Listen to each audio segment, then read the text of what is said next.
Galley power on. APU generators closed.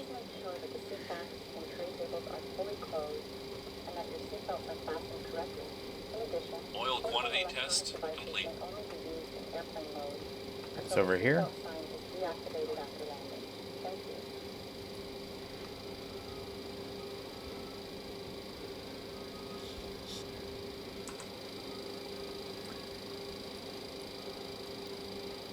We are headed up to 27,000 feet today on our way to St. Louis from DFW. We're in the I&I Builds new DFW. Engine number 1 bleed is open. Engine 2 bleed is open. We'll throw 27,000 feet in our ALP Engine alerter. 3 bleed is open. APU bleed is open.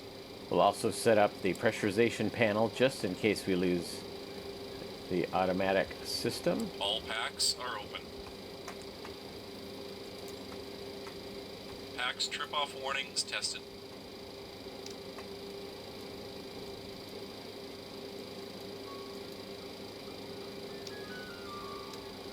Fuel dump switches closed. Fuel dump valve in transit lights tested. Fuel dump nozzle in transit lights tested. Fire bell test completed. At 27,000 feet, Annunciator panel we're going about tested. 2,300 foot. Gyro nav compass source set to normal.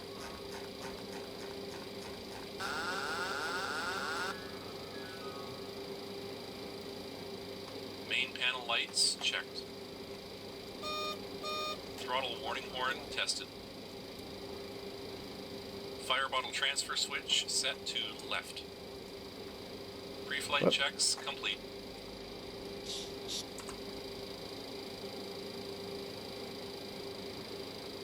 All right, pre-flight checks are complete.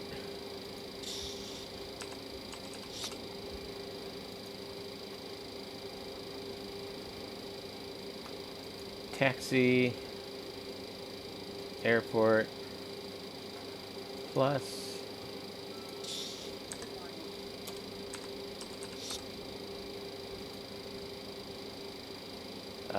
We want the SID.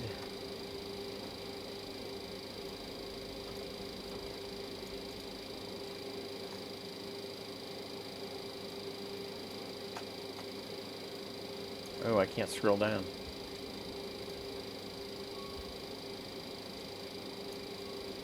Oh, there we go. Texoma.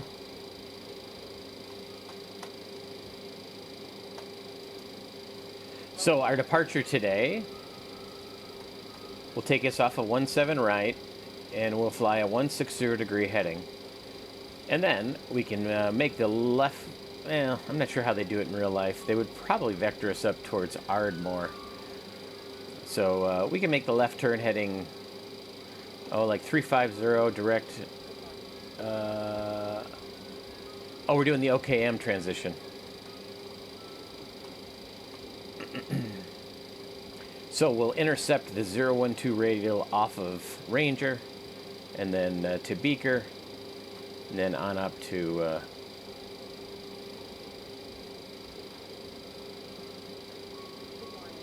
OKM. So that'll be our departure.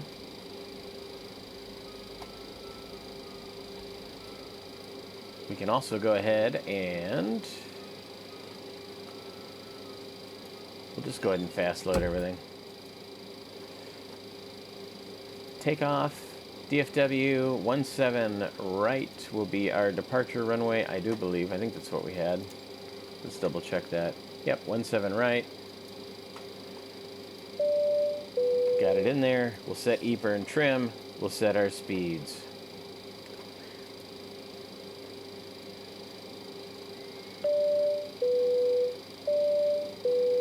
Now, that's the flight attendant wanting to get a hold of you, so you got to answer the phone. Go ahead. Hello, Captain. Boarding is completed. Roger. Or they will keep bugging you until you do. All right. So out of here, we want the Ranger. That's 115. 0.7. So we'll put that on nav 1.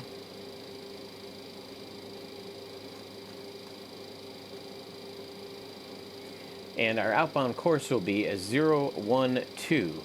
So we'll spin our course knob and over to 012. And like I said, after departure on this 160 heading, we'll make the left turn around. We'll head about, like I said, 350, 340. Maybe we'll take a bigger cut. 30-degree swipe at it. So 012 minus 30. 02, 52, 42. So maybe 340. And we'll intercept and fly outbound and on through the departure.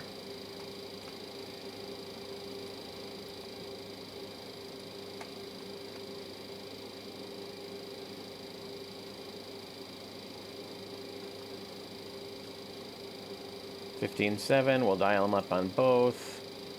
We're getting good DME on both. Let's make sure there's no surprises up here. We'll do the before start check in a minute. I just want to make sure I've got everything configured. We're running off of the APU. The essential bus is on the APU. And 27,000 feet. Alrighty. Let's do the before start checklist. Before start checks started.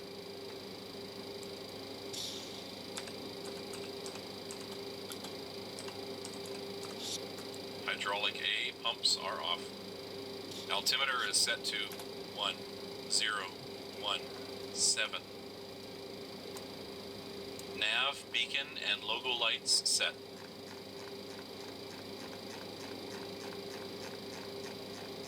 Emergency exit lights armed. Window heat is on. Radios are on. Departure briefing is complete. Logbook has been checked. Alternate flaps off.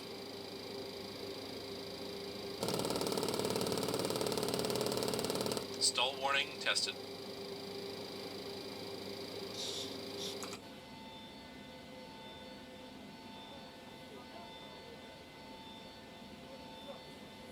Control shutoffs on.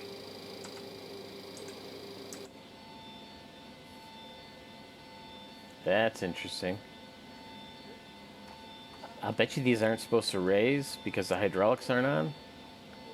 But you can see the mechanisms coming through the upper skin. That's kind of...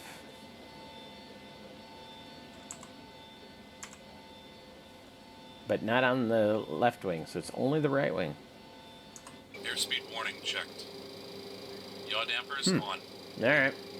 You say so. Throttle warning horn tested. Stabilizer trim checked. Trim tested and set. Dallas traffic, United 583 on a left downway runway 17 Dallas traffic. Flight director checked. Boost pump 1 is on. Hydraulic B pump number 1 is on.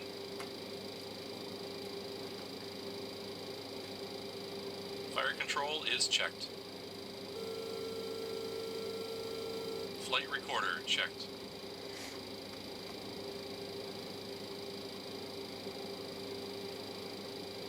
DC power checked. Rudder power is checked and on. Radio master is on. Chocks and cones are removed. Before start checklist complete. Alright. Before start checklist is complete, we'll go ahead and...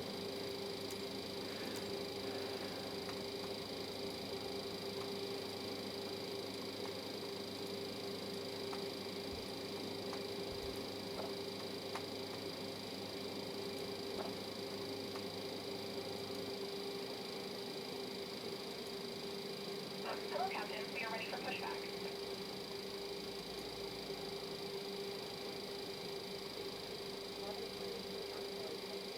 There we go.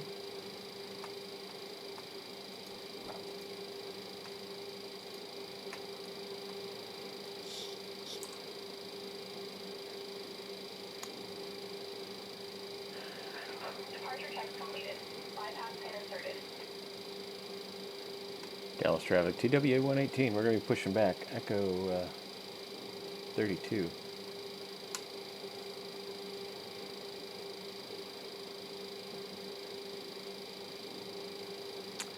Echo, echo. I think I'm at 32, aren't I? I'm at 33. Same difference.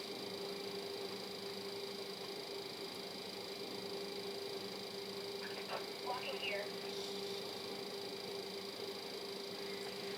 Using the excellent Blackbird throttle quadrant today for the 727. Nice to have that set. Pretty much replicates exactly what you see here between the speed brake handle, the flaps, and the thrust levers, the throttles.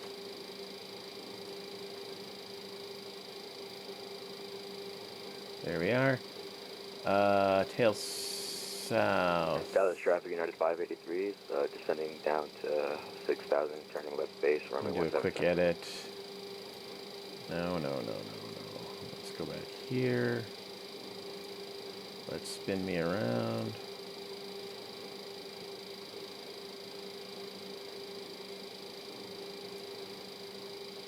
Rotate here.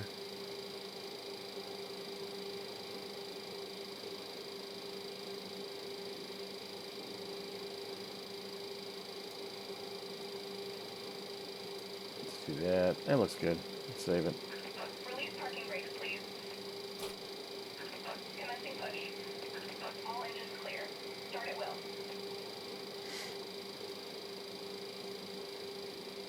All right, here we go. Let's start number 3. Open up the cover, grounding 3. So we want between 17 and 20% N2.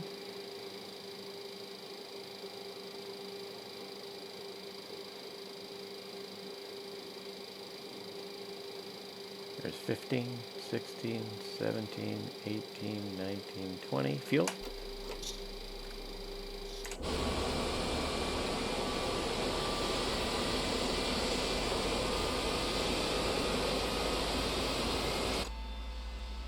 It's hard to hear over the APU.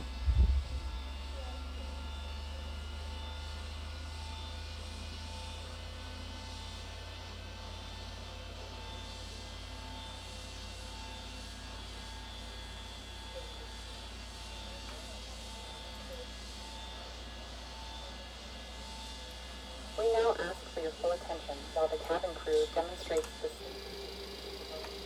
All right, at 40%, I stayed back there a little longer than normal. 40%, close the guard, switch off.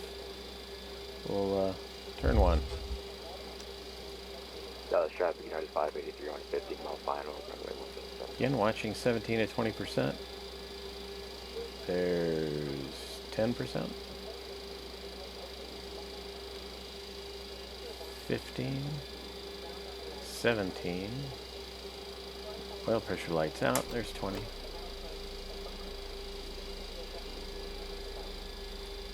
Watching that EGT for the hot start. Watching N2. And 1 for the hung start.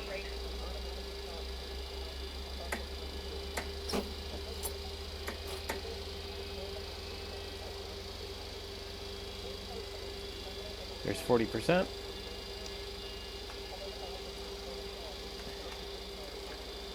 And we'll turn 3. N2.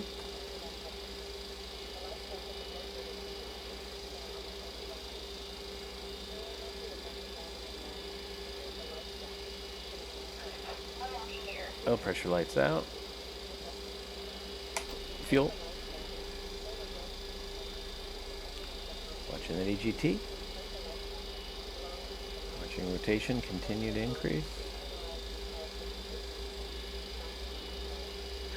Tow truck disconnected. Bypass pin removed. Left is clear. There's peak. There's 40%. We're traffic American 3. 225, Good. descending by the Victory 2, Engine runway starts. 18 right. I have transition. Dallas.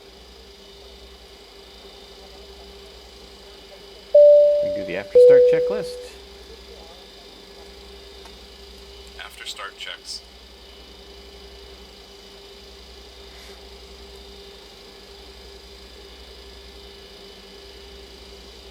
All packs are open.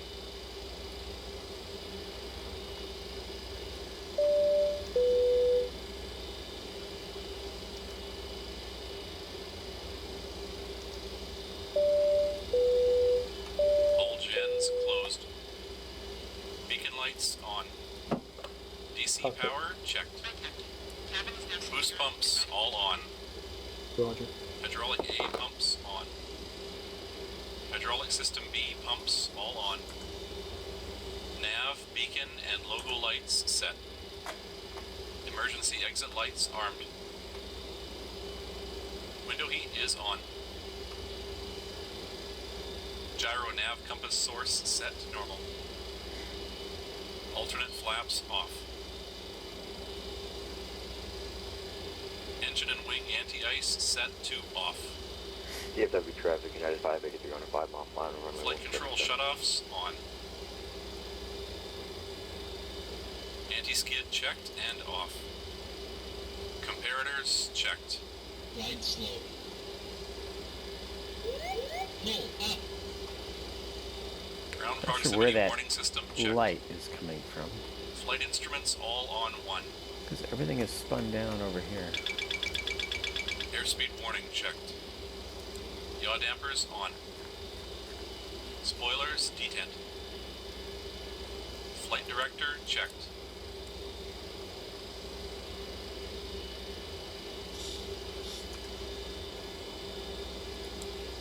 That must be it. After start checks complete. Yep, that was it. It's that far dome light. All right. Flaps. Set to take off. Goes to 15.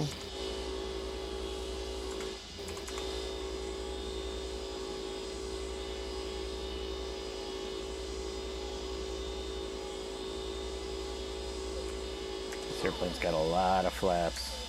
It's so cool. Those big old Kruger flaps up front. Taxi lights on. Let's go. Taxi checks.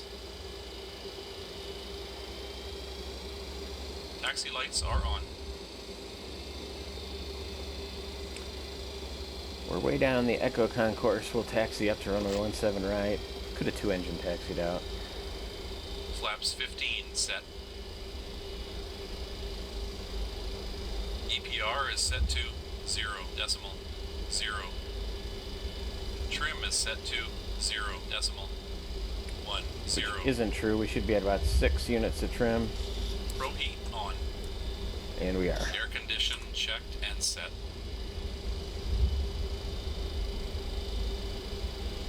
Taxi checks are Forward complete. task, American 1241 departing runway 17 right. Forward.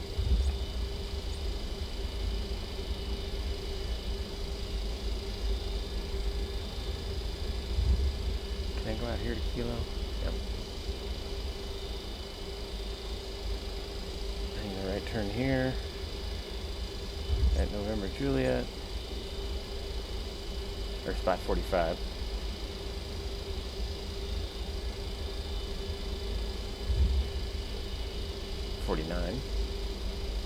All right, taxi check's complete.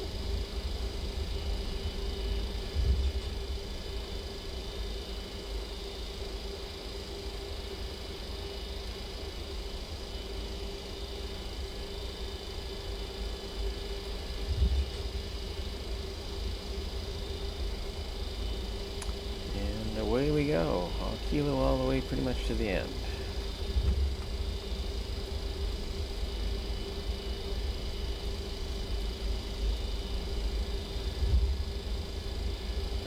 Departing.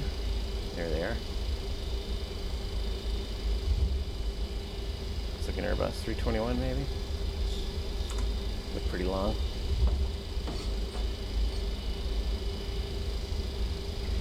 Dallas traffic, United 583, clear for runway 17 center, crossing runway 17 right.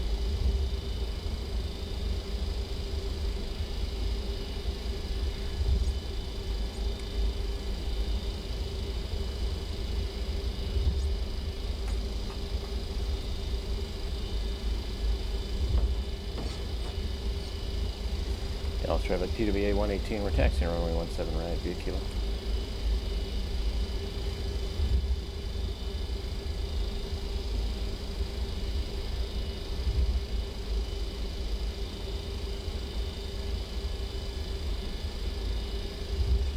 Dallas traffic, United 583, clear 17 right, taking Echo Lima to the ramp. Alright, 120 is our, 119 is our V1 and rotate. It looks like about 134 is our V2. Flaps can go to 5 at 155 knots. Flaps can go to 2 at about 174. And then once we're above 180, 190, about 193, we can clean up the wing and accelerate. We'll accelerate to 250 knots straight away, and then to 290 for the climb. We'll plan on cruising at Mach 8.4. And any malfunction prior to 100 knots will abort. After 100 but below V1 will abort for engine fire, engine failure, loss of directional control, or anything that gives us doubt about our ability to stay in the air. After V1, we'll take it to the air. It'll be climb straight ahead. The only command will be gear up. And once we get to our acceleration altitude, we'll then clean it up. And then go through whatever checklist we need to do. Any questions? That was a terrible briefing. But anyway. Alrighty. Fortunately, malfunctions are not simulated, so I don't think we have much to worry about.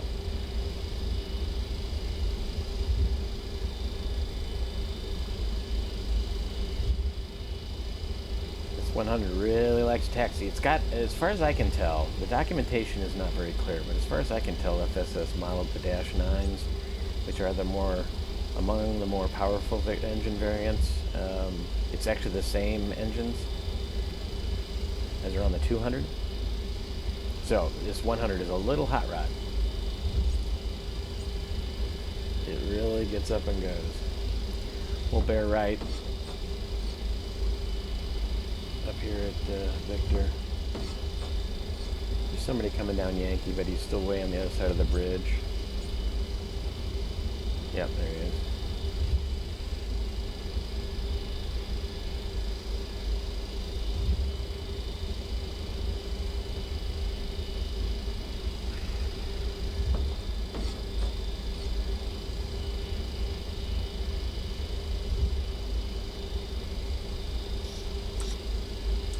Alright, we'll go ahead and run the before takeoff checklist. Before takeoff checks started. Get the flock out of here. Auto brake is set to RTO. Ignition set to continuous. Essential power is on generator 3. Anti-skid on. Strobe lights on. Landing lights on. Taxi lights off. Transponder is on. APU is off. Boost pumps all on. Echo Fox is the end. Oil cooler is off. Air condition checked and set. Pack trip set to normal. Pressure switch on flight mode.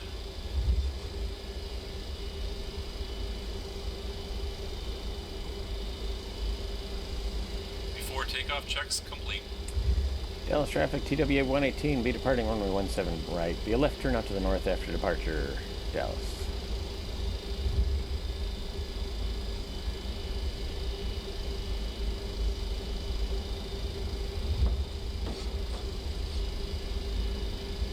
Okay, lights.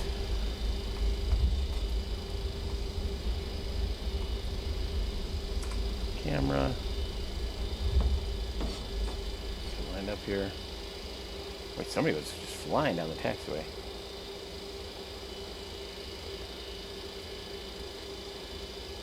And action. Ready? Power's coming up to 2.0 EPR, according to our flight engineer.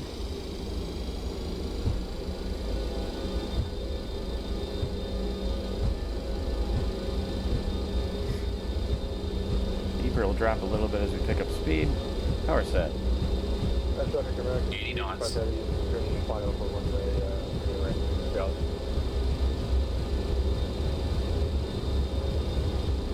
V1, rotate.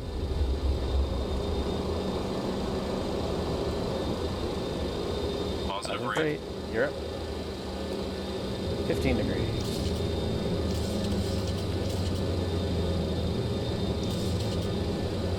Want to be in that V2 plus 10 range.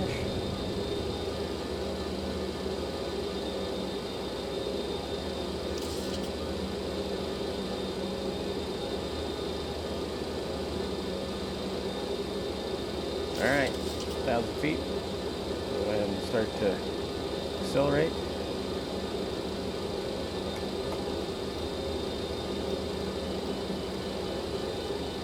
Put our pitch cue at 10.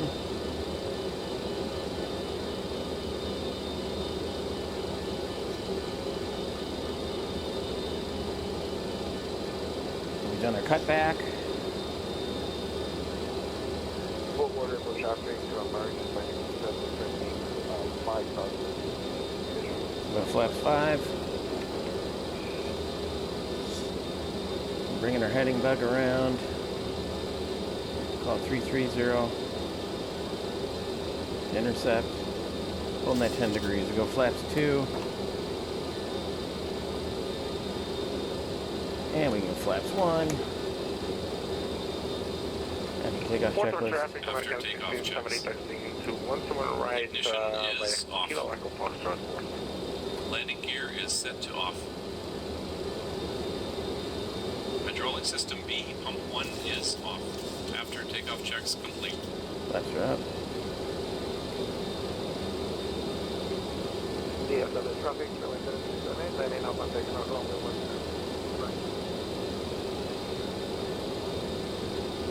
1. Turn off our little crew manager. And there's 250 knots. On. IS hold. Heading.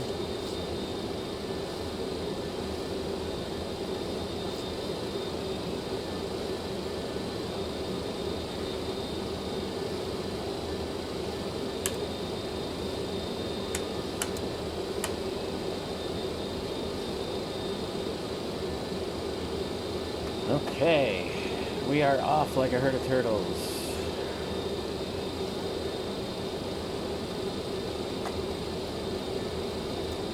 Let's bring up our departure page. So here we are. Here's DFW. We established runway 18 right from up on. We're going to intercept this 012 radial off of Maverick, or Ranger, I mean. And look at this. Look at our climb rate. We are cruising. Oh, there's 10,000 feet. We can... Let's dial it down.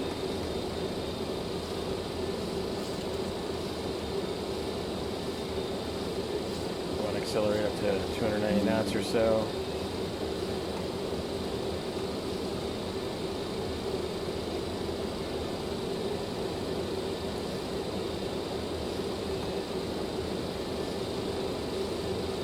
We can even plug it up to 290.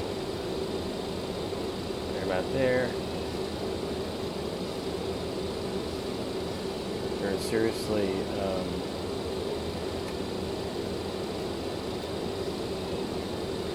no, you don't like have to reduce the rate of climb tremendously because this plane will just keep going. There it is. We can go back to IAS hold.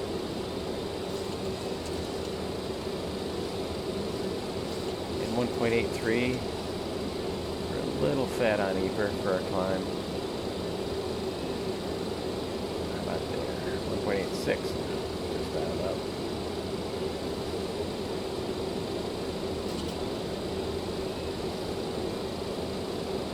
Now we're up to 27,000 feet. We can arm the altitude hold.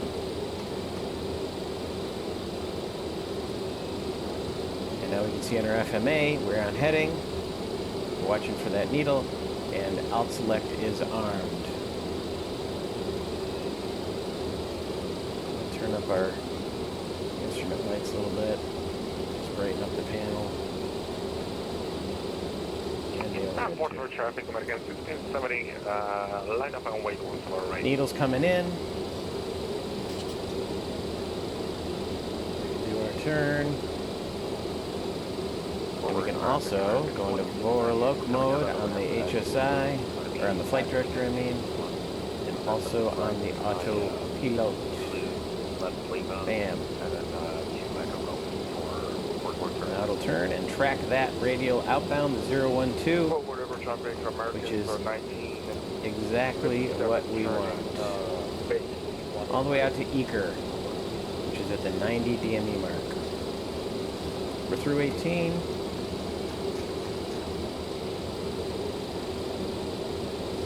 Two, 92. We can put the cabin crew up. Oh, nope. Move the throttles, didn't mean to. 1.9 EPR.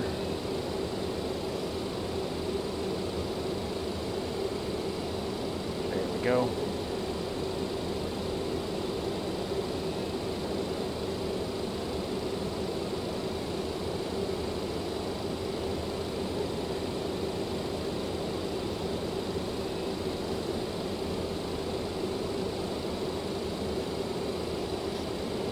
So you're not busy, that is for sure. Doing good. We can also think about 116.7 as the Ardmore VOR.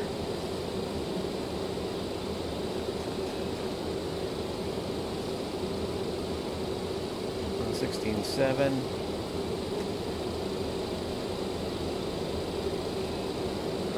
So now our number 2 RMI is going to point towards Ardmore. And when we see 71 degree radial, so when the tail end of the needle gets to 71, that's another way of identifying ether. Departing 17 right to the west, Harvard, departure, Portland.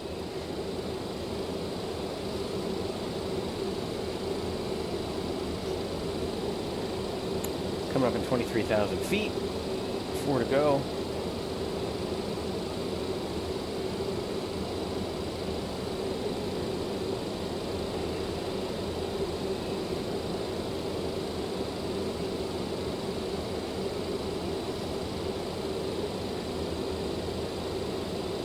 Still an amazing rate of climb. I don't know how real that is. I think we're not particularly high.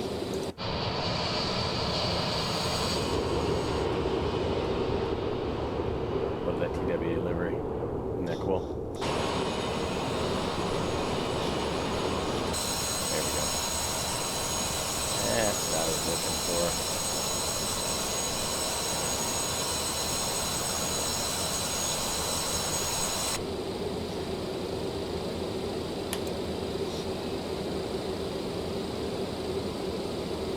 .25, 2 to go. Now FMA is telling us both the flight director and the autopilot are on VOR localizer tracking.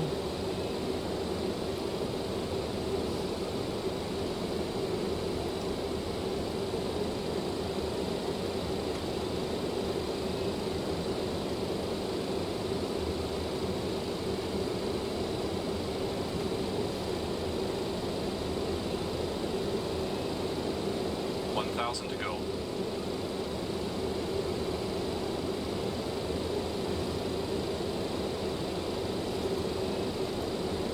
$1,000 to go. And send my flights into that.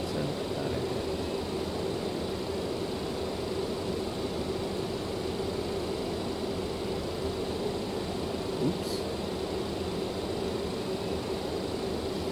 All right, 1,000 to go. It is leveling off. We're in green. And what we can do also is we can put our flight director into alpha hold mode, and we can bug up to our cruise speed. We're going to be about 8.1 Mach. I want to tuck it right up to the barber pole, and we'll bring our power back once we've accelerated. We'll watch our fast slow indicator. Let the plane accelerate. as it comes off the peg, we'll start thinking about reducing our powers. I'm going to guess somewhere around 3,500 pounds of fuel an hour. We'll see where we end up.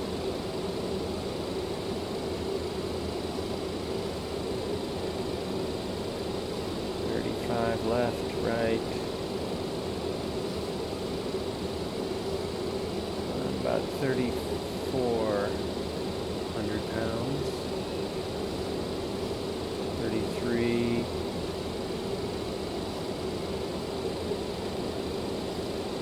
Just a hair under Mach 8 or speed bug.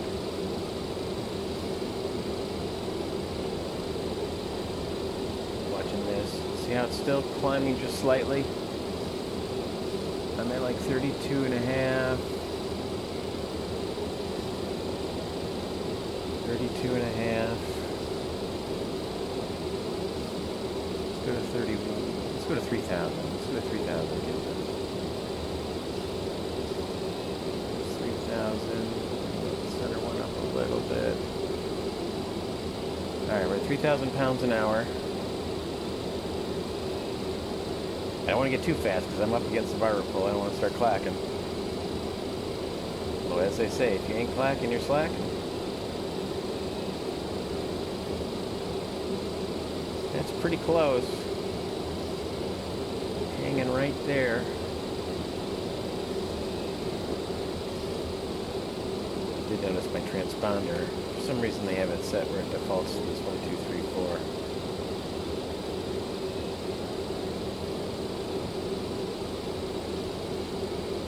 Actually, 3632.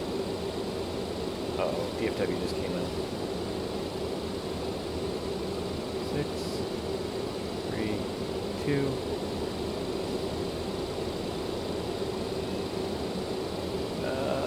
Fort Worth Center, 3517.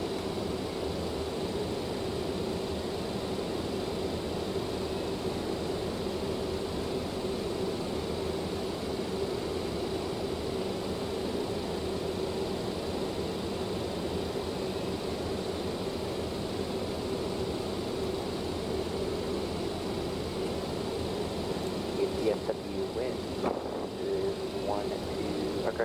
2108 for runway 18 right, clear to land. Clear to land, the one there right, the Mark 97.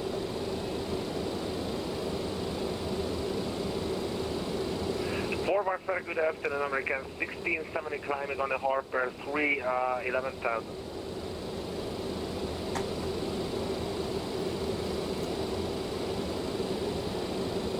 American 1670, Fort Worth Center, right down.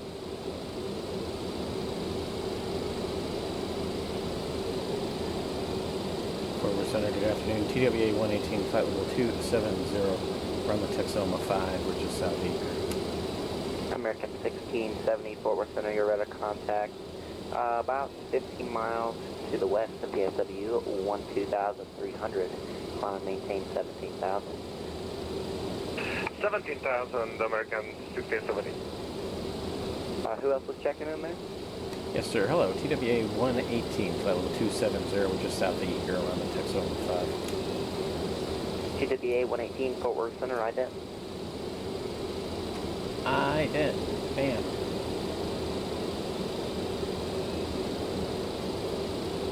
Oh, is it on? Yeah, it's on. Fort Worth Center, American 219. TWA 118, radar contact, 10 miles. From RPOR, flight level 270, welcome aboard. TWA 118, thank you, sir. Was that American 0209 checking in? Climbing a little bit in speed. Okay.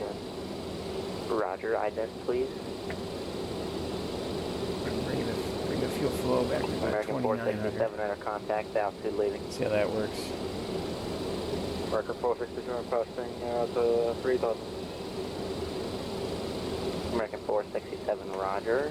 American 0209, radar contact, 20 miles to the west, DFW, flight level 211, climb and maintain, flight level 320. All right, 90. And then we want to turn to 16, so 4 degrees to the right. So whatever our heading is here, want to go back to heading mode.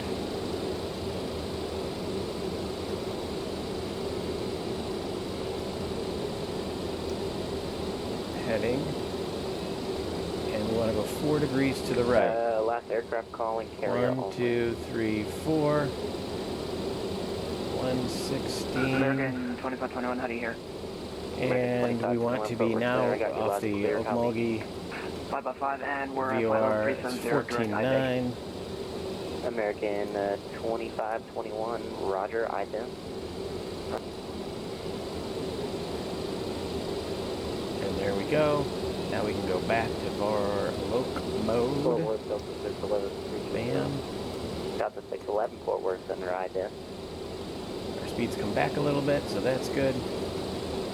American And now we're tracking 2521, your radar contact right over the top of the Will to the Rogers 016 degree. 70, welcome aboard. Heading in the 196 radio to Okmulgee for that transition. Once we pass Okmulgee, it's then direct to Springfield Delta for the 611, coupe radar contact arrival. 36 miles northeast of the Lawton VOR, flight level 320. Springfield is 116.9. You can put that in number 2. Delta 2521, recycled transponder, squawk 5305.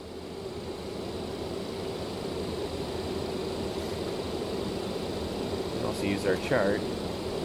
American 2521, recycled transponder, squawk 5305. I shouldn't have high tug in there because I'm not able to identify high tug. I should have pulled that out of the flight plan. I would just do direct, which is what we're doing.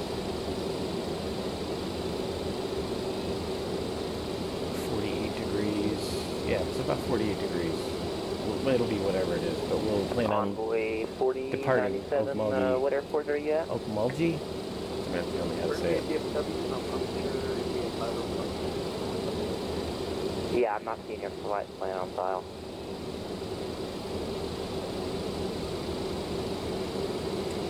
Anyway. American 467 at 10,000. American 467, Roger, stand by 1 second.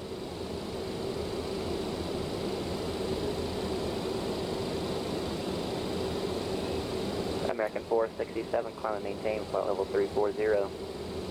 Climb and maintain 340, American 467.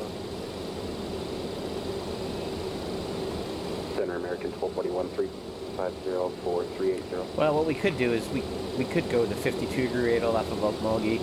American 23 miles, I mean that, we'll use that to identify high tug. States for probably another 60 miles. You can monitor Unicom, have a good day. And hopefully, we should be pretty close to picking up Springfield by then. American 1241.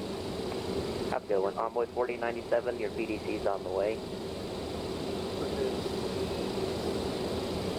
American 2521, descending the Victory 2 arrival, the DFW One thing I love about the 727 is how fast it is. Stand by to Victory 2, arrival, and up in Retrieve 004 for American 2521.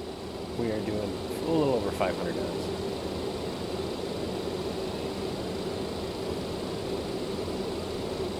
Oh, we must be right here. 504 knots. That's fun.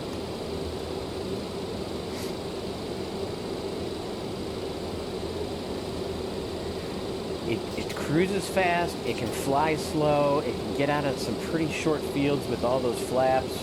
I mean, it's... What a terrific American airplane. 467, recycled transponder, squawk 2337. 2337. I mean, it's faster than just about everything other than maybe a 747. Which is pretty high. I mean, you can cruise, you can get pretty close to 90, if I remember correctly. But this airplane will cruise all day long at Mach 8.4, right? And, you know, the MD-80s and Mach 7.6, 7.7 typically. The Airbuses are all around 7.8 to 8, you know, 7.8, 7.9 typically.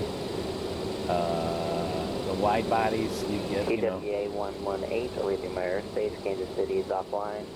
Radar services terminated, frequency change approved. Have a good day.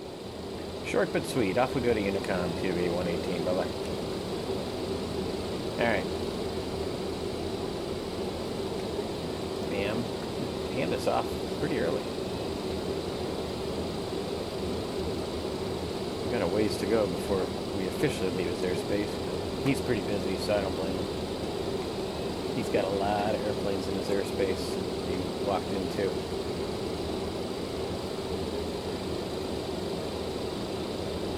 Right? So I still got a ways to go, but he's like, there's nobody between you and there, so bye-bye. Bye-bye.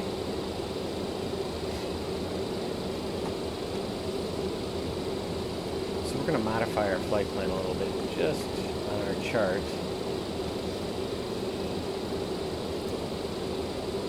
I want to take out high tug.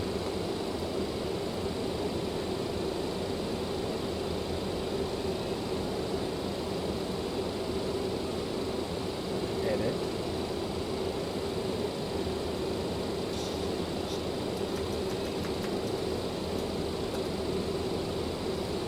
Done. Done. There it is. So now, yeah, 48 degrees off of OKM. So we know we're going to turn to 48 degrees once we get to OKM, and we're only 36 miles from it. That's how fast we're going. So 48 degrees, we can set our heading bug as well. We're going to leave our heading bug here. So when you're doing VOR to VOR navigation, one of the things you have to think about is when you're tracking the VOR like this, you do not want to leave it in VOR loc mode as you're flying over the VOR, because the needle can start wandering in strange directions. You know, the cone of confusion, it's often referred to, when you're right over the top of it.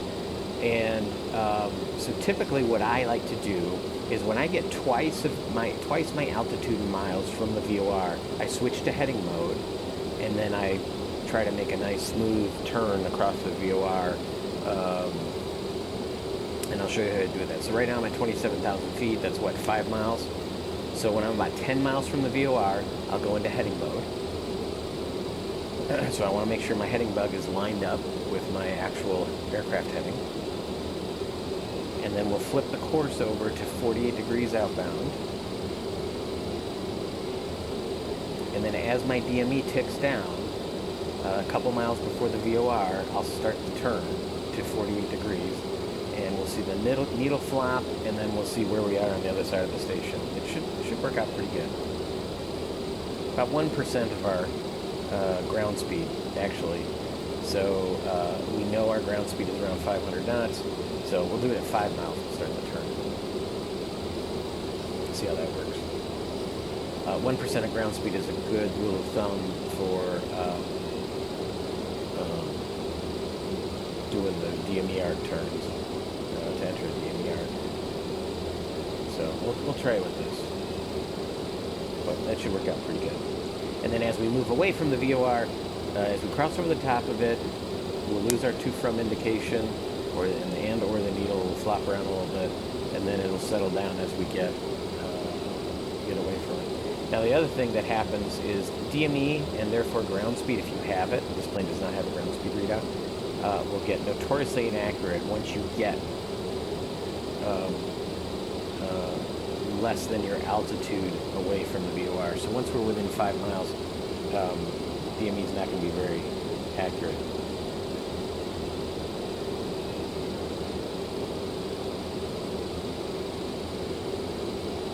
Because that slant range, right? Theoretically, we should never, the DME should never count down less distance to the VOR than our altitude is above the ground, somewhere around 5, between 4 and 5. All right, we're coming up on our 10 miles, so we can go ahead and go to heading mode now. So we'll go to turn knob, and then hit the heading button. There we go. We are in heading mode. And the wind shouldn't change much between now and the VOR.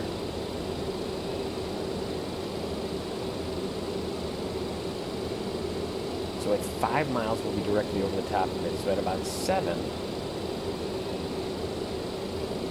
I'll start to turn out to 45 degrees. In fact, I can change the course now to 48.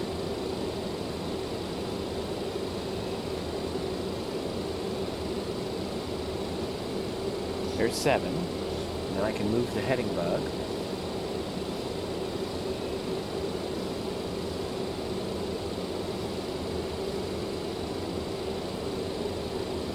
So 2 miles before we're over the top of the VOR.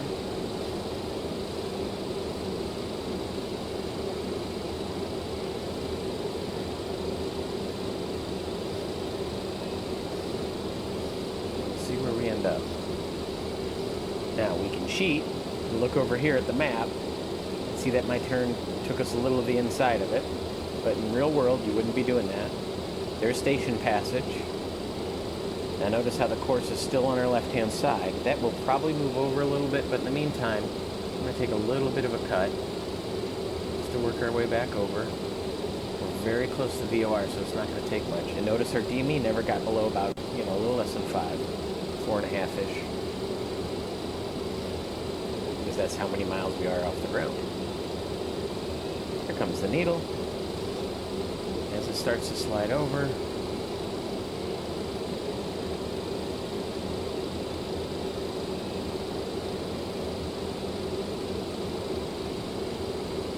Put it on the course line. We're on Boer loc mode. We can go back on Boer loc mode over here. And bang, there's our turn and our transition over to the next course. Alright. So know how high you are off the ground. Right now about between 4 and 5 miles, closer to 5. When you're twice that, you go to heading mode. And about 1% of your ground speed before you're over the VOR, you make your turn to the new course. It can be a little less if you don't have much of a course change. It can be a little more if you have a big course change. It's just one of those things. And then you go to your new course, you wait for station passage, and then you kind of take a look at how the needle's behaving and re-intercept your outbound course. There you go. And you can see we're good. Now we're waiting for Springfield to come into reception, 116.9. We should have it on our number 2 radio. Oh, we don't. 116.9. There we go. We're still 150 miles away or so. So maybe a minute. All right, we got to start thinking about our approach. Right now, St. Louis is running the 11s. Looks like I'm coming in here. We're going to plan on the ILS runway 11. Just plug in the final. We'll have. I think we're probably going to have to vector ourselves. We'll do it like this. We'll take a look at the star. Coop 1 arrival.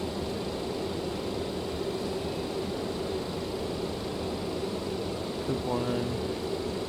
We want to expect clearance to cross Kyla at 11,000.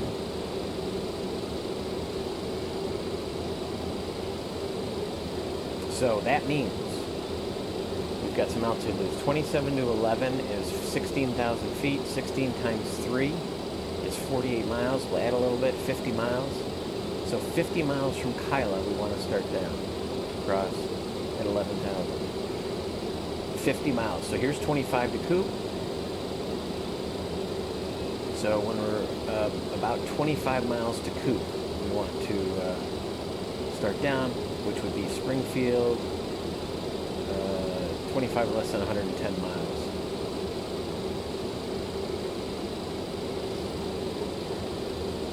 So that'd be what, 85 miles? About 85 miles out of Springfield. We're picking up Springfield.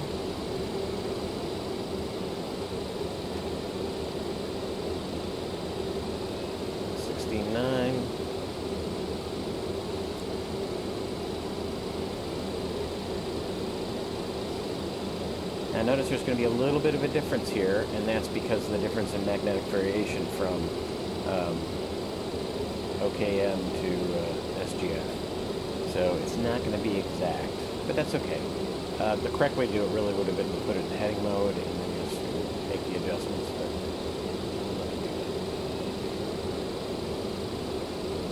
so we still have to cross Springfield, and then we're going to fly the 39-degree radial off of Springfield, and when we get to that 85-mile mark, which is about Jeff City. We want to start down so we can cross Kyla.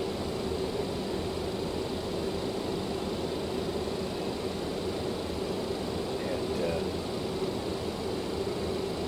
11,000 feet. Showing an arc off of Kyla. That's not for this approach. So we'll have to self-vector ourselves a little bit.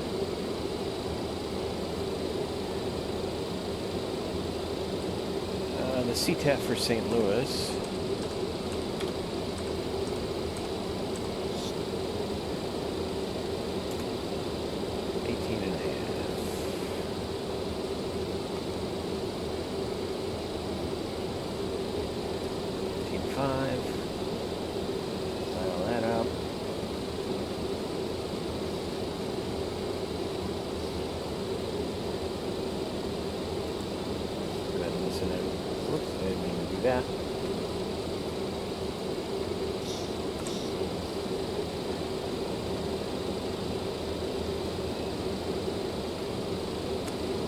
Tracking into Springfield. 113 miles to go. 112 miles to go.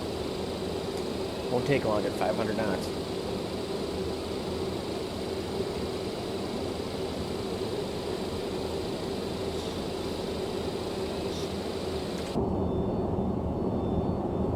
Take a look around the cabin a little bit of the 727-100. Here she is. Gosh, I remember flying on this airplane, and I remember sitting right in these seats with this little mid-cabin galley here. I remember sitting right along here.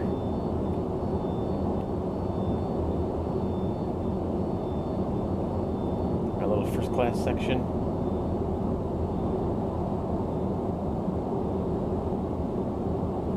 Lav right here.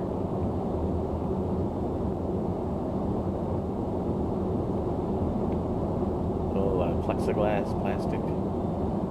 Got coat closets for all the first class passengers here. Some luggage storage for the crew. Galley here at this emergency exit slash galley exit. Catering door. Got our two overwing exits here. Well, actually, I think only one is overwing, right? I guess they both... I think this slide actually bends and goes towards the front of the wing. And here's our other one. This one is right over the wing.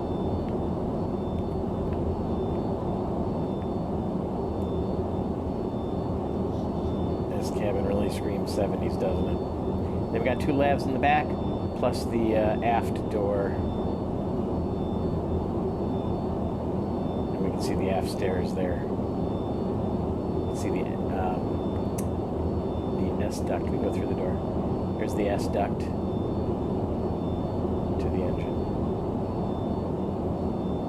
Hydraulic reservoir, fire bottle. Hydraulics. There's hydraulics here.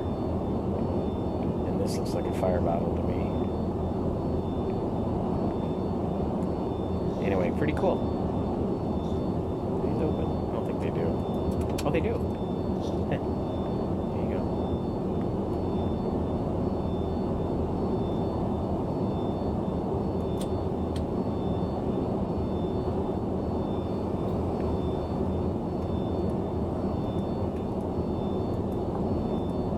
Nice.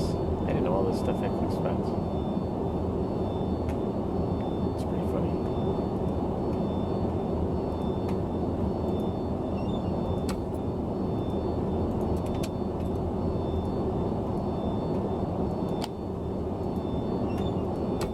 Occupado.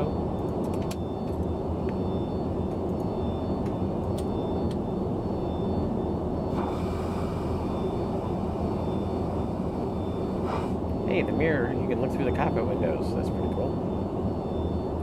I don't know what that's about. Anyway.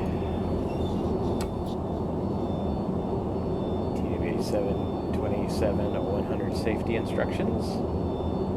It's even got the old school diagrams. Look at people wearing suits on airplanes. When was the last time you saw that?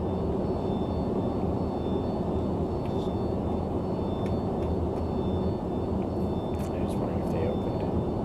Not a big deal if they don't. No IFEs in these planes. I think they did a nice job. There's some kind of oddities with it. We saw that weird action with the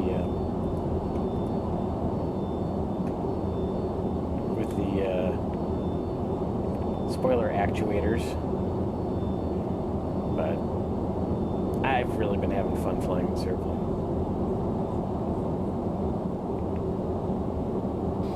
There we are.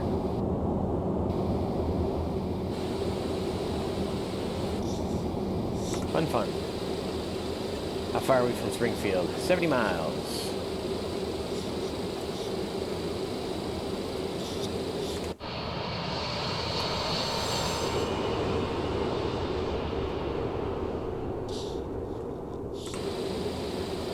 Right on speed. We found our magic fuel flow setting. Just a hair under 3,000. Bump the right engine up just a smidge. From what I understand and all the data I can gather, that is typically how you set power, or how you ensured that, I mean, you had limits, right, of N1 or EPR, but generally you're setting things according to fuel flow. A lot of the rules of thumb I've seen in the 727 talk about, like on final approach, fuel flow of about 3,500 pounds an hour, which should get you pretty close to your airspeed bug, your ref speed. We'll figure all that out here in just a bit. Let's look at the FB. It gives you there's some kind of cool things in this little folder, EFB. During flight, you can do a descent calculation, so if I want to get down to 11,000 feet, like we figured out, about 50 miles. That's at 1,800 feet a minute. It also gives you a flight log every 20 minutes. Tells you what your fuel is. So 20 minutes after takeoff, we're at about 7,100 pounds. If we look back at right now we're sitting at about 6,000 pounds each tank. Left, center, right. It's pretty much direct tank to engine. So this is sort of the engine right here. This little pod, this little square shape. So under normal conditions, you're running directly to the engine. Now the center tank holds a lot more than the wing tanks. So when the center tank has a lot more in it, you burn from the center tank until the quantities are equal, and then you start burning off all three. And the way you do that is you open these valves, right? So opening these valves will allow this fuel in the center tank to go into these tanks, like that. Now this fuel can flow, and notice the line connects the line into this engine. The next thing you have to do is you then have to turn off these boost pumps, right? So if I turn on and then turn off the boost pumps, now these boost pumps are feeding the fuel and overriding the fuel flow from these engines since we turned these pumps off. So the pressure is coming from this side, pushing them out.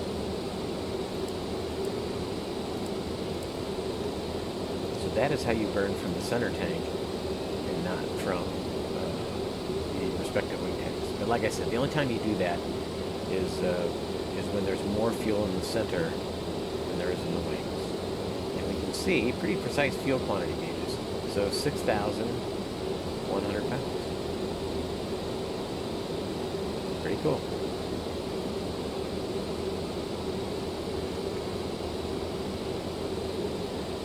We've got, this is our electrical panel. Oxygen system. Got temps here, starter valves, anti-ice. Our pneumatic panel here with our pressurization. Until we're running with our engine 2 and APU bleeds off. Engine 1 and 3 bleeds are supplying the air for pressurization, for cooling the cabin.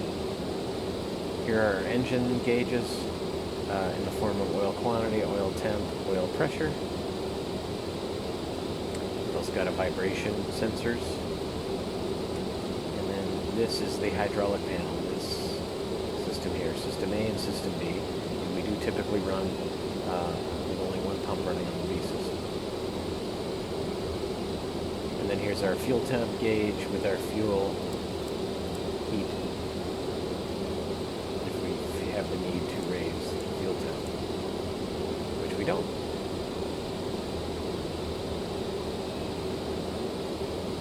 Quantity of the two systems over here. And then over here is our lighting panel. Excuse me. Our lighting panel. Oil coolers way down here.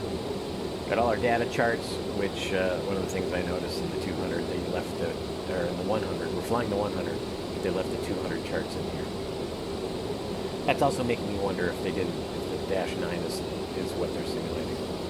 And then over here's our APU panel. Our fire detection panel, CBR events and tagging panel here. And then we've got the ability to dump fuel from that panel there, plus all our circuit breakers.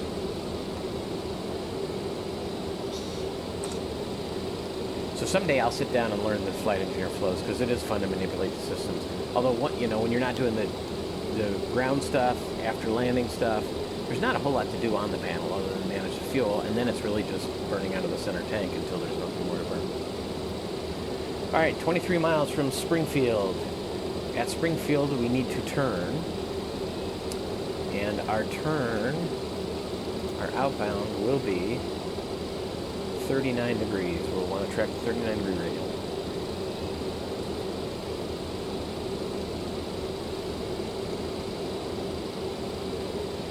So again, we're about 5 miles up. So when we get to about 15 miles, we'll go to heading mode. Our heading bug is already squared up. We could do it now.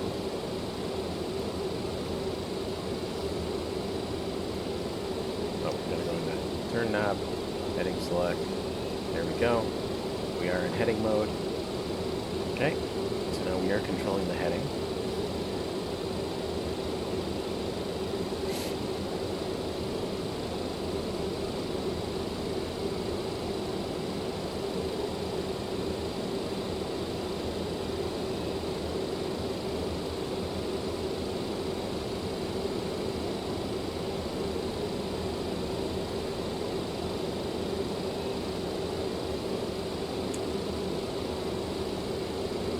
Next VOR we're going to need to take a fix off of, other than Springfield, is the Forrestal, which is 10.8. You can put that in number 2.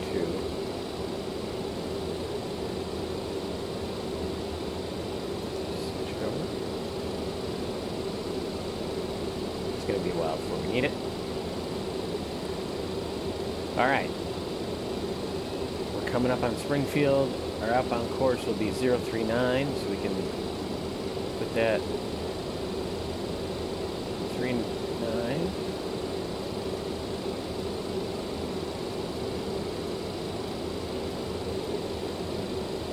Alright, a little bit of a left turn, makes sense. It's not much of one, so I'm going to hang right here. And you can see the needle slowly moving over as we approach it. I'm going to end up on the other side of it, so I'm going to start slowly moving my heading bug, start the turn.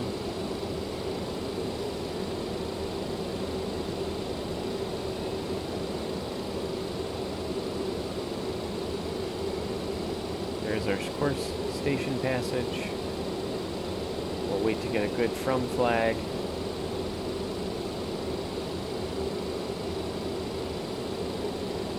And the needle's coming back right away, so we can go right back into Vorlok mode.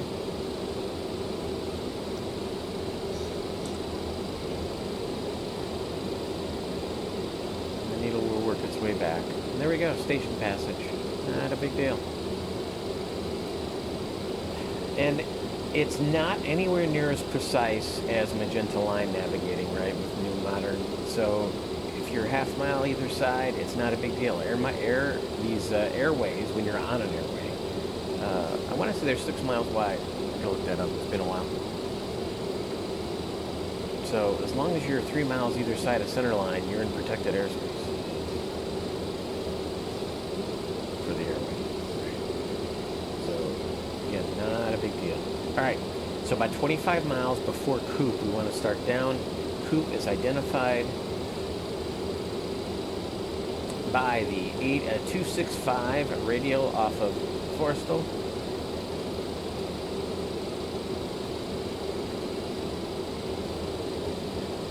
Picking it up, but we'll pick it up here in a bit, and we'll see when the tail end of it is pointing at 265, 265. We know we're going to be pretty close to it. It's also 110 miles to Coop. It also happens to be the 259 radial off of St. Louis, which we can do too. But we're going to leave Forrestal in because that's more convenient.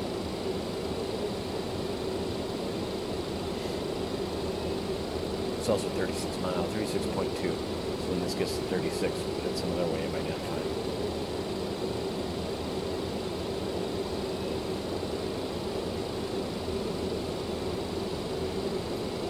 So this is 25 miles. 25 miles prior to here. 110 minus 25 is 90, 85. So about the 85 mile mark, maybe a little before because I like to be early. Where you will start down at about 2,000 feet a minute.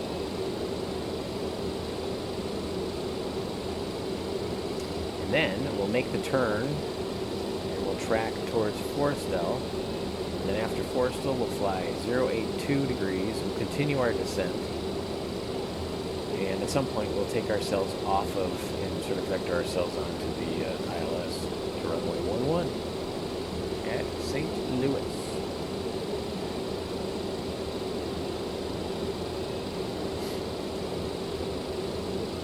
So nothing too difficult here. You just gotta kind of keep your scan up. You want to be checking everything, checking your speed, checking your heading, make sure you're tracking the way you want to track. There's nothing wrong with double checking your position on the chart, right? In real life, you have the low altitude chart out, and I suppose theoretically we could, or the high altitude chart, we could. Turn that off and kind of know where we're at, but you could also monitor your position across sunshine. Wanted to. So we're already a third of our way to where we want to start our descent.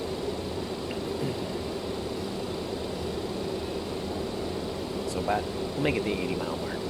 80 plus 25, or 80 miles, that's 30 miles to Coop at 80, and 30 plus 25 is 55, so we'll start a little bit early. Excuse me.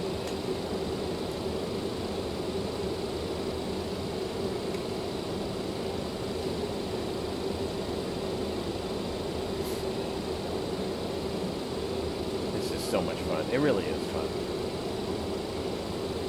And not to sound too old, but I mean, this is when I came up through the ranks flying and earning all my ratings and becoming a CFI. This is all we had. I just started. We had Loran. So if you had a fancy student who had a Loran in his airplane, you had that. But GPS was just starting to come in. It's the QNH and STL. I don't know why it's doing that. I have a feeling that's a bug. It's not pulling in the tree 005. So we'll convert ourselves.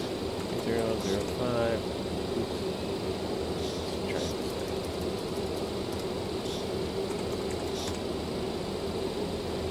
All right, minimum landing distance available is 4,300 feet. got plenty of that. Doesn't matter what runway it is. We'll land at flaps 30, and we've got 118 mile an hour ref. We'll add 5 to it for about 123. The winds are light,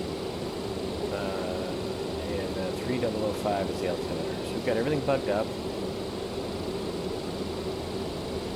We'll put 3005 in here as a reminder. And we'll begin our descent here in about 30 miles. It should only take, 3.5, 4 minutes.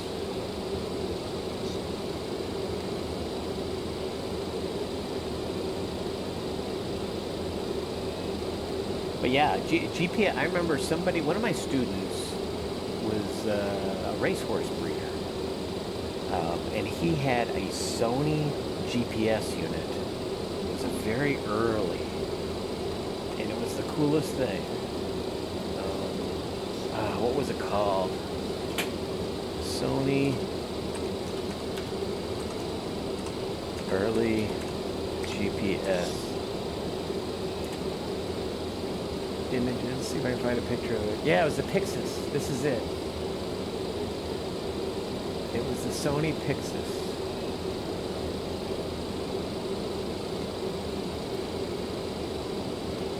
Here it is. Break it out. It was this thing. It was a handheld unit. And you could actually take this off and just have the display thing in front of you. It was the Sony Pixis. And it gave you your lat and long, and there was no database, but it could track how fast you were moving.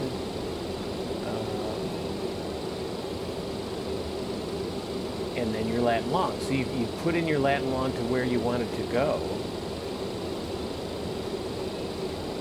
Here it is.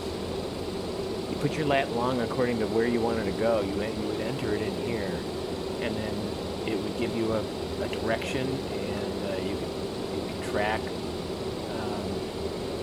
yourself what direction you were walking or driving. It's pretty cool. And so we would take that up in the plane, and you could track your heading, but you'd have to manually dial in with those little buttons the lat and long of where you wanted to go. Oh, I didn't want that to happen. Oh no, we're fine. Never mind. Sorry. Anyway, it was. I remember that I was a flight instructor at a little airport in northern Illinois, and one of my students, I don't know, probably, this is in the early 90s, 92, 93, something like that. And yeah, he showed up with that thing, and I remember holding the little antenna dish in one hand and holding the little display in the other, because again, you could separate them. And I remember just walking around the ramp, as it told me I was walking at 3 miles an hour, or 2 miles an hour, or whatever it was. And that was space age stuff. All right, 5 miles to our top of descent. We're heading down to 11.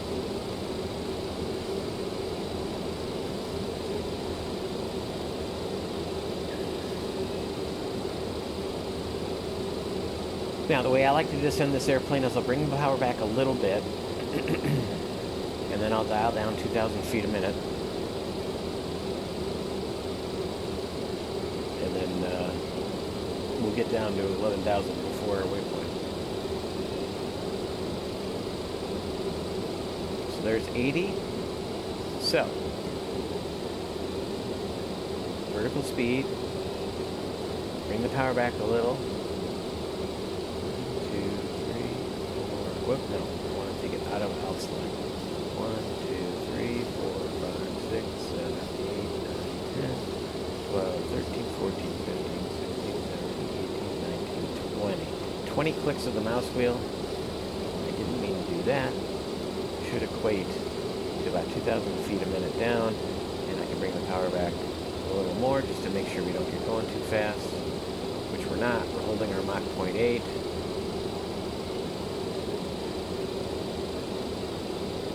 I kind of like to hold that 0.8 Mach until we get to about 290 knots or so.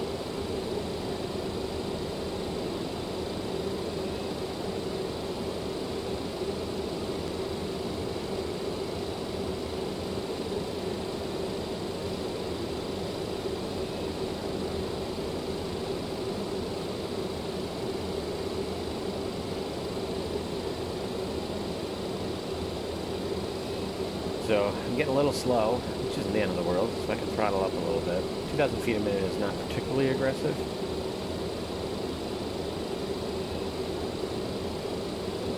110 miles is where we want to make our turn.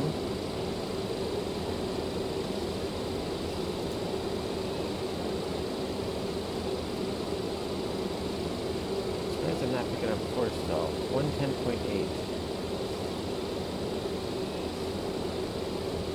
Yeah, got on a nav too.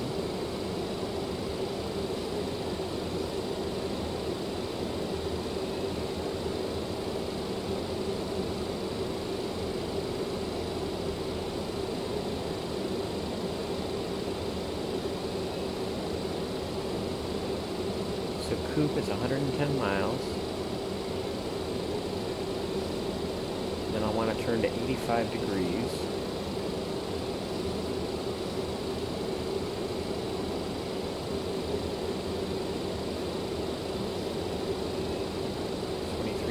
Feet. So at about Coop, I'm just short of Coop. I'm 30 miles, which is 10,000 to go. So just short of Coop.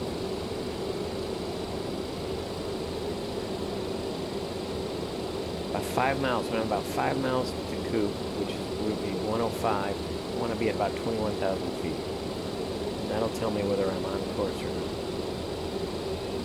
Bring this back to 290. Whoops. I hate when I move off the foot spot.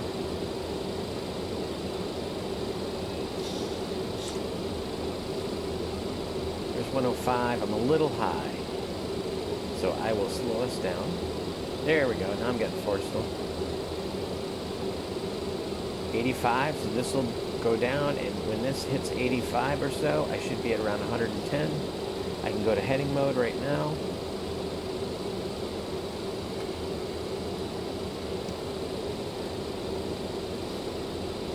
Heading mode.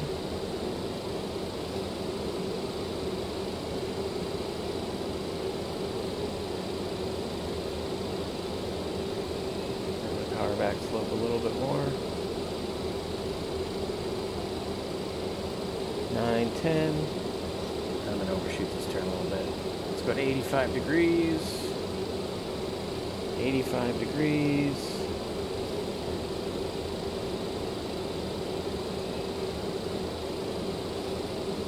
Now I can switch to 116.9 or 110.8.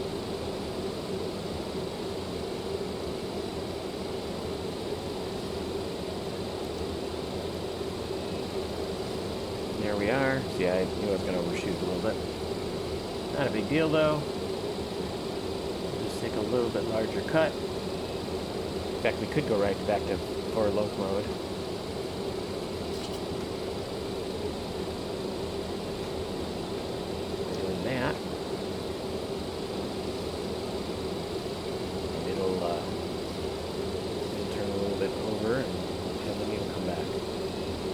Overshot a little bit.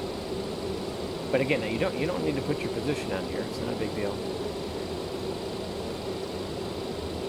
And after Forrestal, after crossing Forrestal, there's 18,000 feet, 3005. And we want our approach checklist. Approach checks.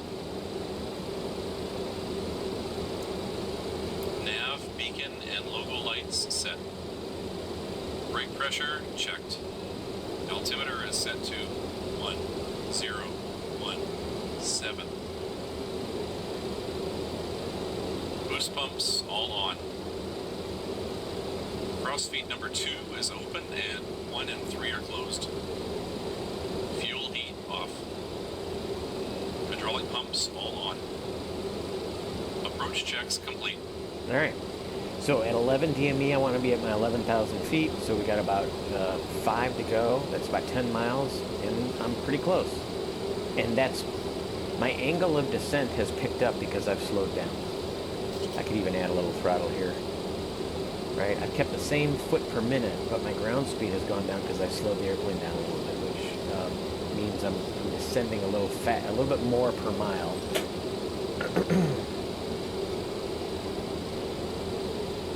Than I was at 300 knots. So that's another way you can kind of manage that. You can use your ground speed, which, you know, because I have to keep, it's hard to reach down and control the autopilot panel. So I find it easier just to pull the power back a little bit. Let the airplane slow if I'm high. And if I'm low, it's the opposite. If I can go faster, I will.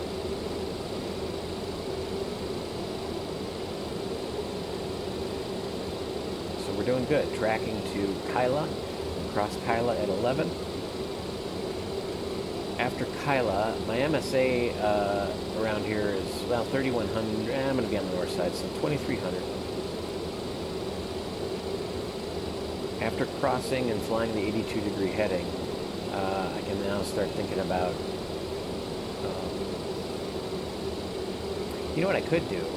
So it's not on the procedure per se, but when I get to Forrestal, I could intercept the 41-degree radial, which will take me out to this seaside, and then intercepting and doing that, sort of making up my own procedure. It's not a big deal. There's no traffic. So why don't we do that?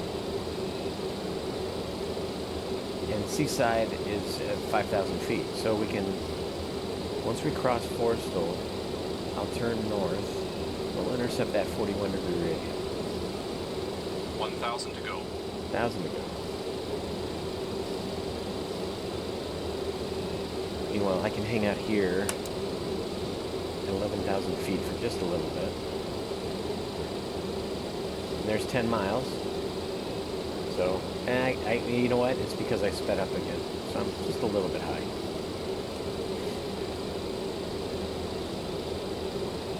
But we'll level off here at 11. I'm going to keep our speed up. I'm going to align our heading bug.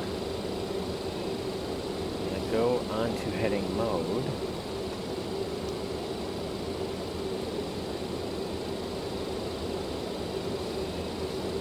And then when we get closer to the VOR, so now we're only about 2 miles above the ground, a little less. So at about 4 DME.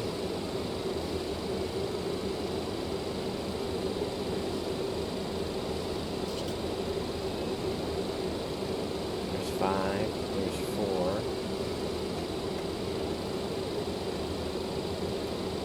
Right, we're coming up on the VOR. So I can go to 41.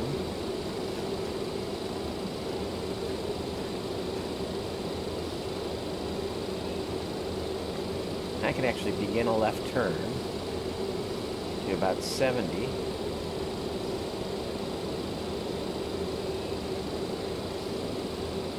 That gives me about a 30-degree intercept, and I can start our descent to 5,000 feet. So I'm going to hold this at 250 knots, take off our altitude hold.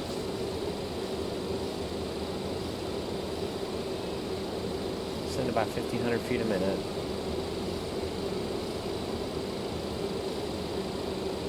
And I want to keep the turn coming, because as you can see, that was not quite aggressive enough.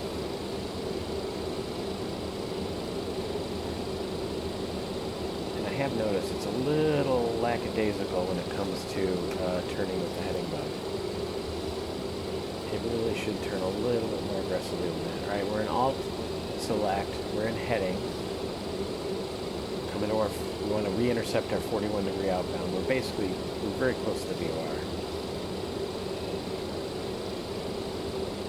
I'm going to slow it down. I got a little fast there, so bring our throttles back, cancel the horn,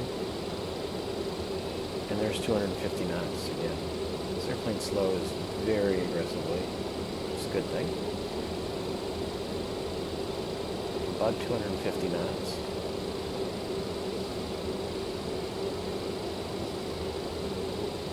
Slow coming.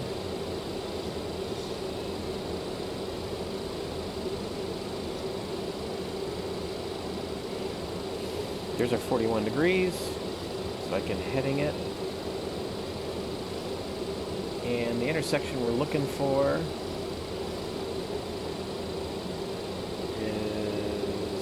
fits 41, 110.8, and the localizer 111.95. 110.8, 111.95. We'll switch to 1. And we'll put in our inbound course, which will be 123. Here's our localizer.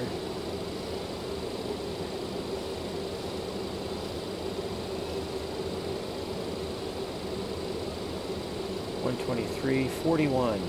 So notice how 30.41 is right there. So that's kind of where we want to hang out. Actually, we're drifting a little right, of course, so I'm going to move my heading bug over a little bit. It's just like tracking an NDB when you're using an RMI. I know that's still a mystery, but just take my word for it. Alright, we're on about a 40 degree right now.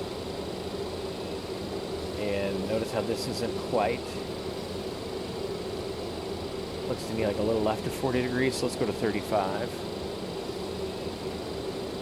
There's 35. We'll call this 35, it's pretty close. Alright, the needle should start moving a little bit to our right.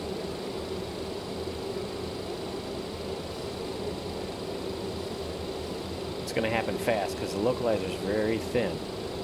So 123, I'm going to start my turn now.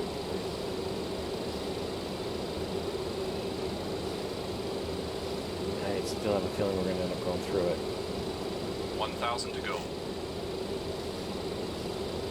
I'm going to start slowing up. Yep.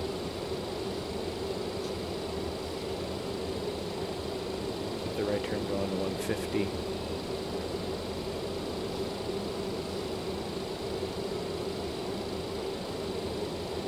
Are we on St. Louis's CTAF? We are.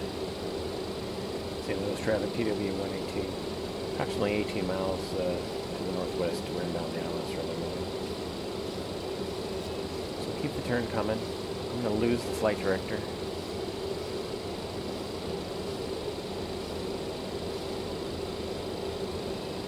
And Zovin is 14.9. Oh, there's the glide slope.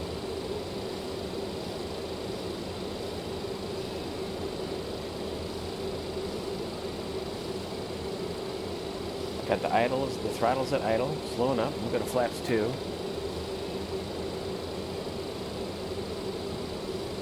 Slow to 180. And there it is. Getting bug back here. We could go to Vorlook mode.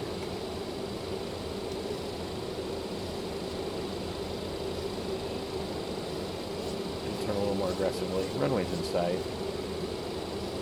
In fact, I'm going to go ahead and come off of the autopilot.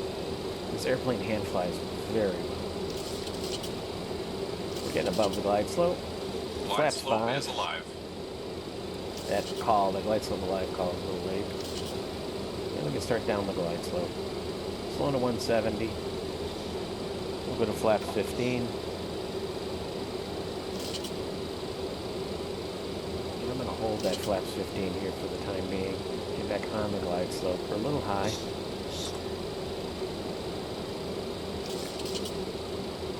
Throttles are at idle. Our marker is at about 2,500 feet.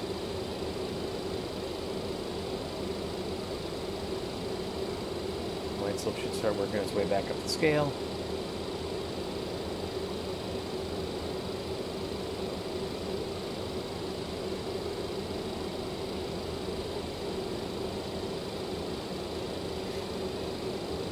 Around that 1,500 foot mark.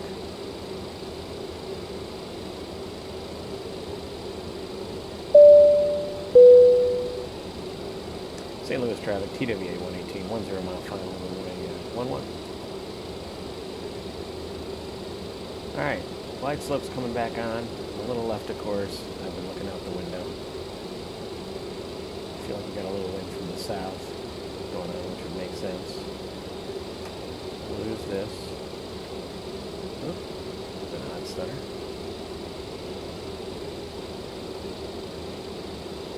Back on glide path.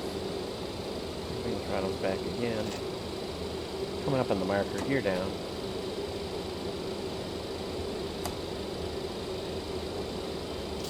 We'll start to slow back to 125 knots. Flaps 20.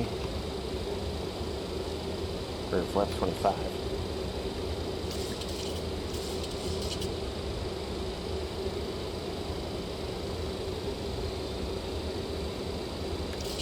Nail that 700 or 800 foot per minute descent. Actually, it'd be quite a bit less. It'd be more like 600 foot a minute once I'm back at my approach speeds. Flaps 30.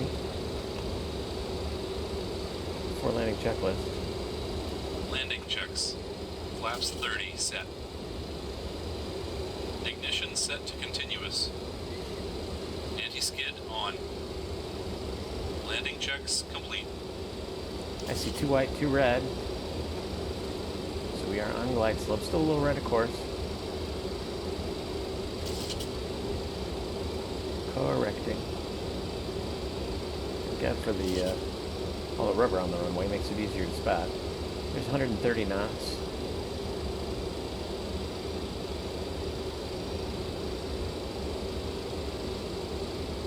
Coming back on envelope.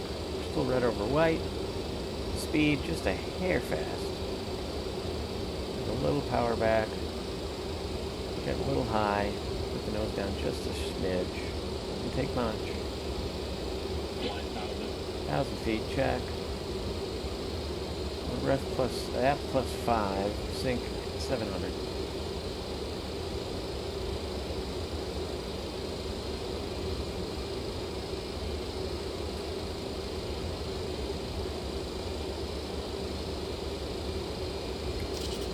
This plane does hand fly very well. Still a little fast. Sync rate's a little high. So I don't need to move the throttles much. 500. Speed's on. Sync 600. I should have rebugged it, but I didn't. Speed. 2 white, 2 red. 300.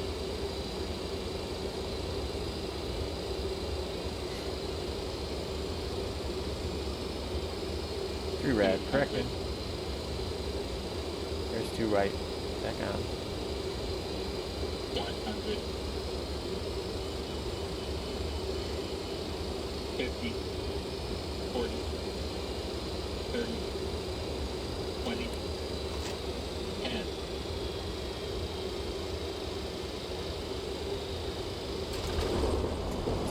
Speed brakes out.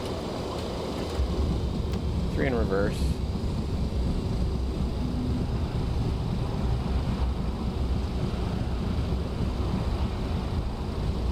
We'll let it roll to the end. We're not in a hurry to stop. Gotta roll to the end anyway.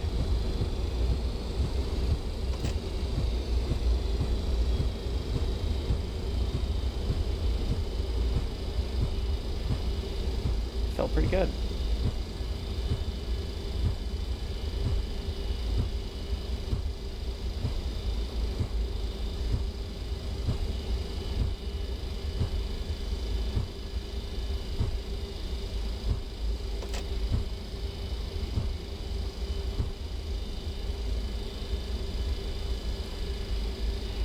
Now, how to not get lost to St. Louis.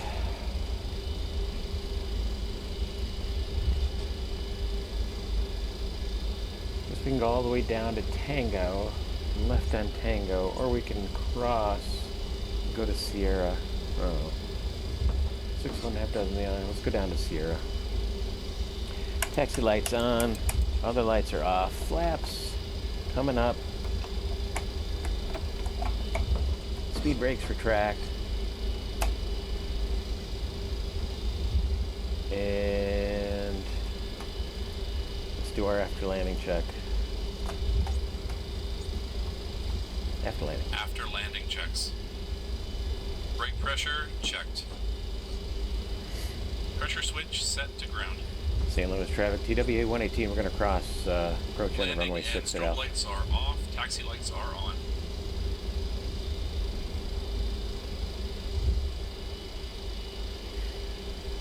Turn turn all our lights back on to cross. Spoilers down.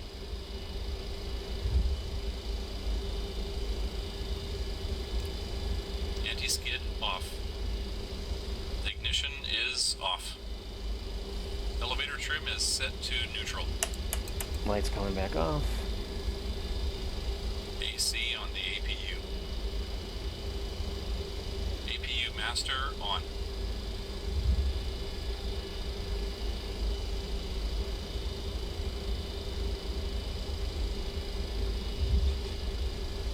Starting the APU.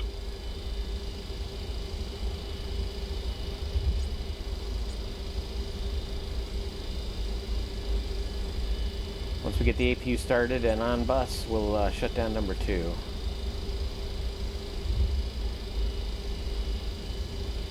And we'll turn right on Charlie, and we'll head down to Charlie 12. Gates, Charlie 12. Nope. APU generators closed. Essential power on APU.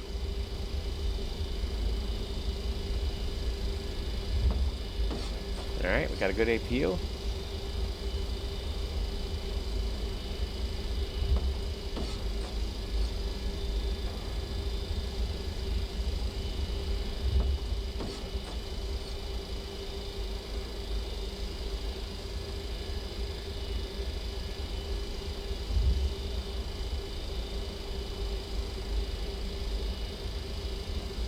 The right turn here on Charlie.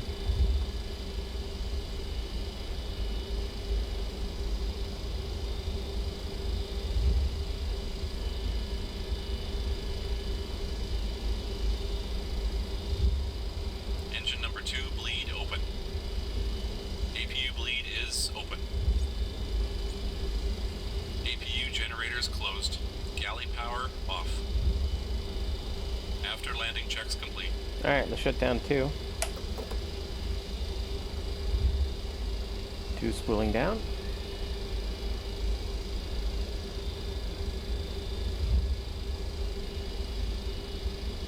That was fun. I love hand flying approaches in this airplane. It hand flies very well. Rotation is a little bit wonky. It's very sensitive, but then once you get out of rotation mode and the plane lifts off, it hand flies as good or better as any other airplane in the sim. I am using a Moza AY-10. I use a 737 profile just because I haven't created one specifically for this airplane, and I haven't seen one. But 737 is about as close as you can get. You know, with the controls, hydraulically assisted controls, and I think it hand flies wonderfully. Now it is true with a force feedback yoke, it can make not so good flying airplanes feel very good just because you're getting that feedback. But yeah, just hand flies so well.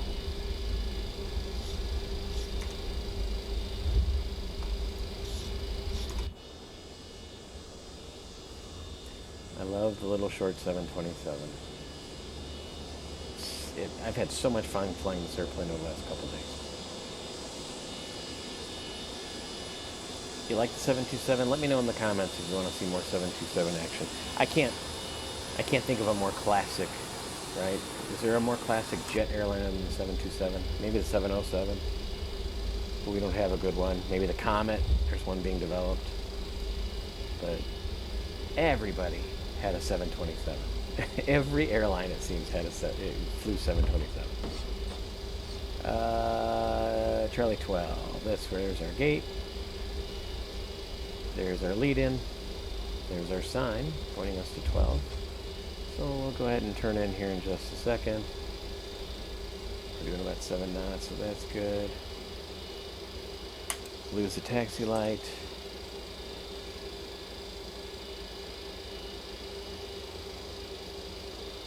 Pick up our marshaller.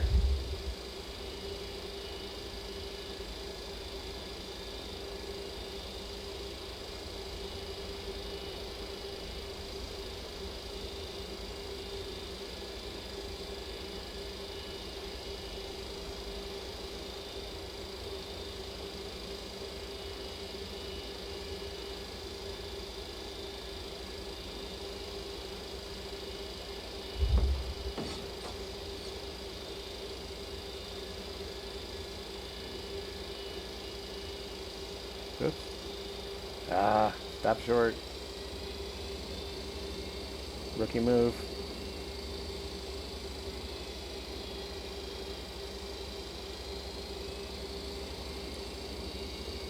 Come on. Cap. Get it to the parking spot.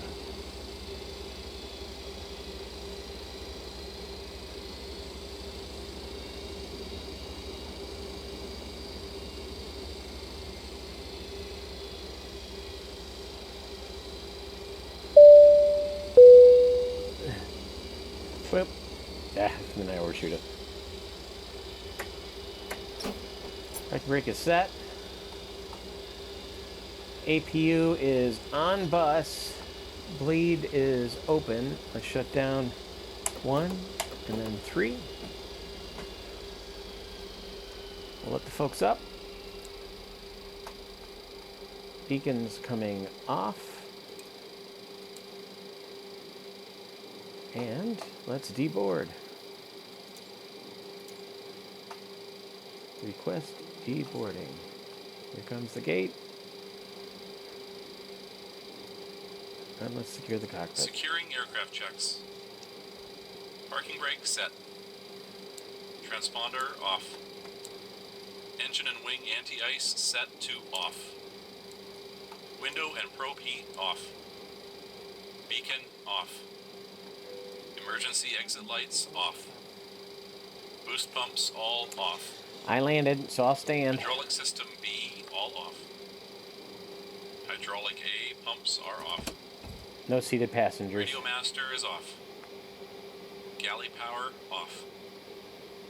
Securing checks complete. Aircraft is safe. Bye-bye now. Bye, have a good day. Thanks for flying with us. We'll see you next time.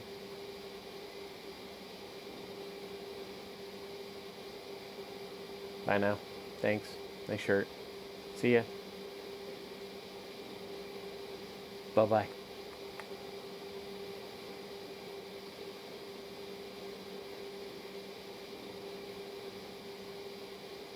Bye-bye.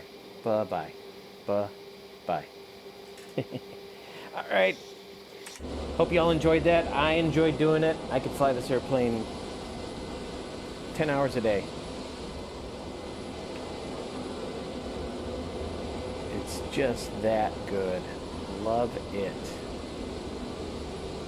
The FSS 727. This happens to be the 100 variant. And give it a try. I know a lot of people say they've got the 200 and they don't see the need to go to the 100, but it's really a different airplane to fly. It's got a lot better performance. I mean, the 200 is almost lackluster compared to the 100. And it just sort of recreates a slightly different era in airline travel, right? This was the plane that was meant to replace the prop liners on a lot of and turbojets, turboprops on a lot of shorter routes. Could get in and out of airfields that the 707 couldn't. I don't know, just fantastic. Absolutely love it. See if I can get one more good, nice view of her. Anyway, hope you enjoyed it. Our little flight from Dallas to St. Louis in the iconic FSS 727-100. I'm CJ, your Classic Jet Sim pilot. Until next time, keep the shiny side up.